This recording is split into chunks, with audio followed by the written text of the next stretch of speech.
விஜய் கேட்டது ரொம்ப நியாயமான கேள்வி. அமலாக்கத்துறை வாங் கண்ட்ரோல்ல இருக்கு, தப்பு செஞ்சது மாநில அரசு, மாநில அரசுக்கு மேல இருக்கிறது மத்திய அரசு. ரெய்டு பண்றீங்கனால அவங்களுக்கு மேல நீங்க இருக்கீங்கன்னு அர்த்தம். அதான் ரெய்டு பண்றீங்க. அப்ப நடவடிக்கை எடுக்கிற அதிகாரம் உங்க கையில இருக்கும்போது ஆர்ப்பாட்டம் எதற்கு? டைரக்டா நடவடிக்கை எடுக்கும். லாஜிக்கலி கரெக்டான கொஸ்டின். இது ஒரு கருத்து. இந்த கருத்துக்கு நேரடியா பதில் சொல்ல முடியாம இடுப்பக்கள்லாம் அங்கக்கள்லாம் அபத்தமான கொச்சைத்தனமான கடும் கண்டனத்துக்குரிய வார்த்தைகளை அண்ணாமலை பேசியிருக்கிறாரு. இந்த விஷயத்துல விஜயோட கட்சி புசி ஆனந்த் என்ன ஸ்டேட்மெண்ட் கொடுக்குறாரு? ரெய்டு பண்றது நீங்க, அதிகாரம் உங்ககிட்ட இருக்கு. தப்பு செஞ்சிருந்தா நடவடிக்கை எடுக்கிறதுக்கு நடவடிக்கை எடுங்க. எதுக்கு ஆர்ப்பாட்டம் பண்ணி ஊரை ஏமாத்துறீங்க? திமுகவும் பிஜேபியும் அடிப்படையில் ஒண்ணுதான், ஒன்னா கூடி கொலாவறீங்கன்றதான் அந்த ஸ்டேட்மெண்ட். லாஜிக்கலி கரெக்ட் அந்த ஸ்டேட்மெண்ட். இடி ரைடு பண்ணுது மாநில அரசுன்னா நடவடிக்கை எடு. எந்த அதிகாரி தப்பு பண்ணாரோ முதல்ல அதிகாரியை பிடி, அப்புறம் ஆதாரம் இருந்தனா அமைச்சரை பிடி. அதிகாரம் கையில் இருக்கு.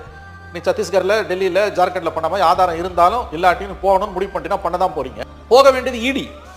இதுல மாநில அரசு டாஸ்மாக் முன்னால வந்து நீங்க ஆர்ப்பாட்டம் பண்ணீங்க. விஜயோட கருத்துல எந்த தவறும் கிடையாது.